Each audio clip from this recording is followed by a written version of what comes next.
안녕하십니까. 엘성건축의 이병관 건축사입니다. 여러분들과 함께 건축사 자격시험 문제에서 단면 설비계획 쪽을 지금 집중적으로 공부를 하고 있는데요. 이거에 대해서 두 번째 강의죠.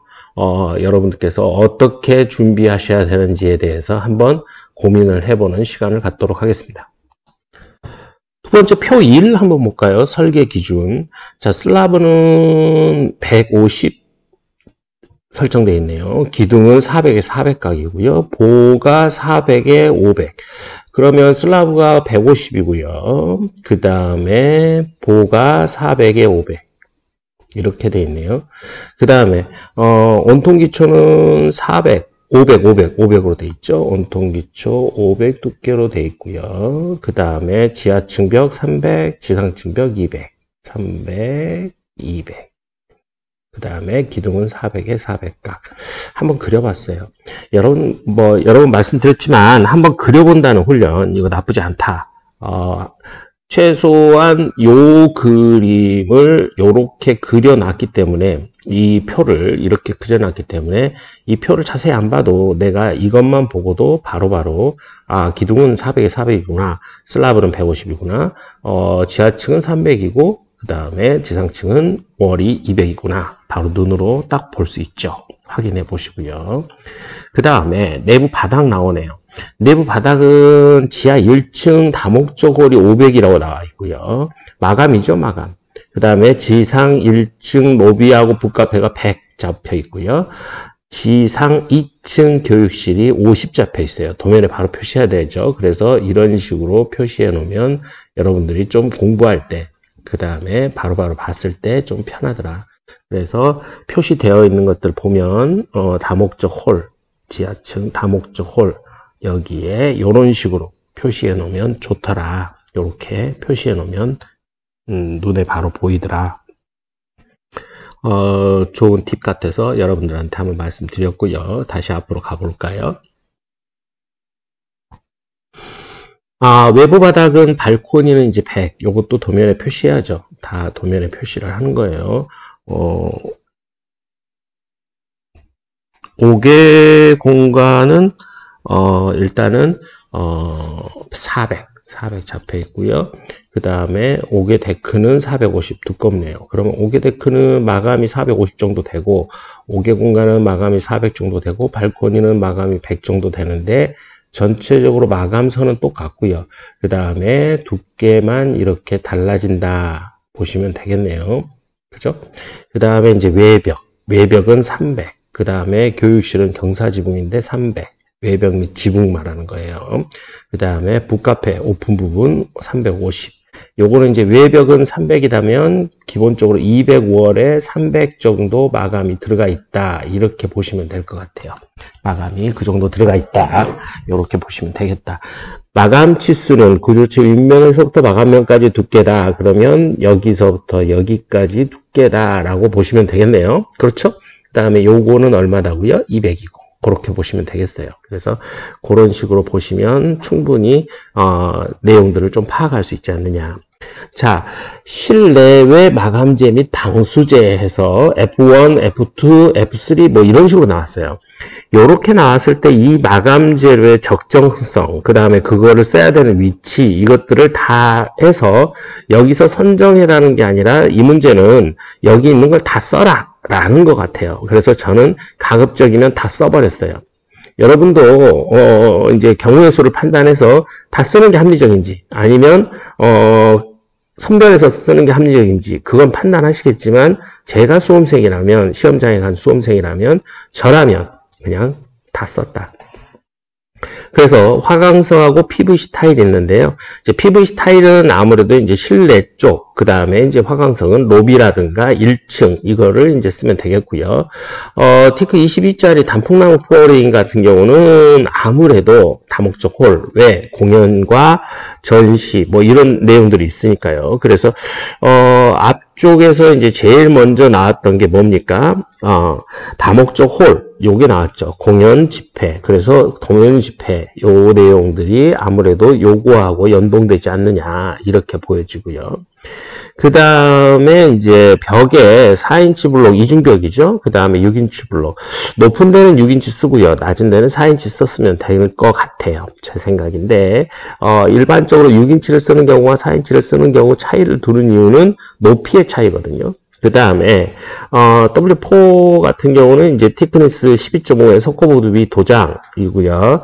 흡음보드는 다목적으로 쓰면 되겠고요. 그 다음에 티크 시멘트 몰탈 위에 도장. 그러면 시멘트 몰탈 위에 도장을 하는 곳이 있을 거고, 내부가 뭐 계단실이나 이런데 홀 뭐 이런 데는 그렇게 했겠죠. 그 다음에 이제 실내 같은 경우는 석고보드 위에 도장을 했겠죠. W4, W5 뭐 이거 다 여러분들이 어디에다 설치할 건지 다 적어주면 되겠네요. 그래서 그런 것들 여러분들이 내용들 한번 파악해 보시고 적어줬으면 좋겠다 이런 거고요. 천정은 실링 1은 이제 석고보드의 도장으로 모든 걸 다 처리하게 이렇게 해놨어요.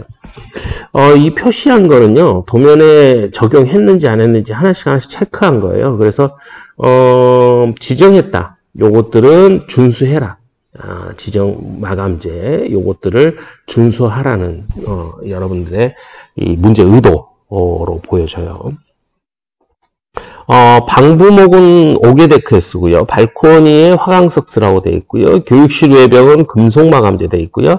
그 다음에 이제 기타 외벽에는 화강석 있고요. 알루미늄 창호는 다 로이복층. 이거 빼먹으신 분들이 있는데 이거는 고득점을 위한 아주 중요한 포인트라고 봐요. 그래서 로이복층률이 써주는 게 좋겠죠. 그래서 문장에 보면은 이제 창호를 제시를 했어요. 그죠? 평면도에 보면은 이쪽에 보면 여기 나, 다 뭐 이런 식으로 나, 다 이렇게 창호를 제시했죠. 나, 다 이런 창호를 제시했다면 요 창호에 단면 부분이 걸리고 요 창호에 이제 또 단면 부분이 걸린다. 그러면 거기에 로이복층률이 써주면 득점이 훨씬 더 잘 됐을 것 같다라는 생각이 듭니다. 빠뜨렸으면 아무래도 감점이 아무래도 5점이든 3점이든 감점이 됐겠죠. 그 다음에 이제 지붕, 경사지붕 경우는 이제 금속지붕재 쓰라고 되어 있고요. 그 다음에 이제 경사지붕이 아닌 곳은 묵은이를 치든지 어떻게 하는데, 방수제 종류가 하나, 둘, 셋, 네 개가 나왔어요. 이중 복합 방수는 아무래도 지붕에 쓰는 거고요. 시트 방수는 경사지붕에 쓰기도 하는데, 보통 지하층 외벽에도 많이 써요. 그래서, 이거는 이제 경사지붕에 쓰면 아무래도 흘러내리죠. 근데 또 많이 쓰는 것 같아요. 평슬라브에도 많이 쓰고. 그래서 시트 방수는 그 부분을 특성을 이제 시방서 확인해 주시면 좋겠고요. 침투성 방수제는 우리가 보통 말하는 이제 액체 방수를 침투성 방수 종류의 하나라고 보여지고요. 그 다음에 지하층 바닥이나 벽에 설치하는 걸로 보면 되겠고요. 도막 방수는 아무래도 외기에 노출되는 바닥에 설치하는 방수로서 하드너 방수 같은 것들을 도막 방수라고 하죠. 이중복합 방수는 아시겠지만 이제 시트 방수 플러스 도막 방수를 이중복합 방수라고 해요. 그래서 관련도에 나왔던 문제가 다시 출제되는 경향이 있기 때문에 여기 있는 방수제 4가지 어디에 쓰는 거고 원리가 어떻게 되는지 요거 다시 한번 여러분들께서 공부해 두시는 거 나쁘지 않다. 이렇게 보여집니다. 단열재 종류 볼게요. 단열재 종류는 물론 이제 가든 것 다 쓰면 되죠. 가든 것 다 쓰면 되고요. 그 다음에 거실의 외벽에서 외기에 직접 면하는 경우, 외기에 간접 면하는 경우 이런 게 있네요. 자, 그러면 이제 건물이 이렇게 있다. 그리고 이렇게 있다. 그러면 최상층 거실의 반자 또는 지붕, 최상층 거실의 반자 또는 지붕, 여기죠. 그 다음에 최하층 거실의 바닥, 근데 여기서 이렇게 튀어나갔다. 그러면 여기는 외기에 접하는 거고요. 그 다음에 여기는 외기에 간접 면하는 경우에 해당되겠네요. 그래서 직접 면한다, 간접 면한다, 이렇게 형성이 되는 거고요.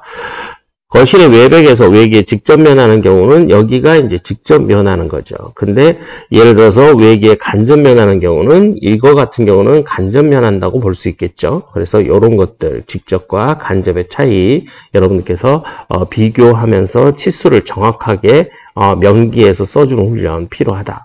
그 다음에 이제 단열재가 압출보온판 2호가 있고요. 글라스울 보온판이 있는데 글라스울 보온판은 아무래도 이제 방화 부분, 그 다음에 이제 요건 습기에 좀 취약하죠. 둘 다 습기에 취약해요.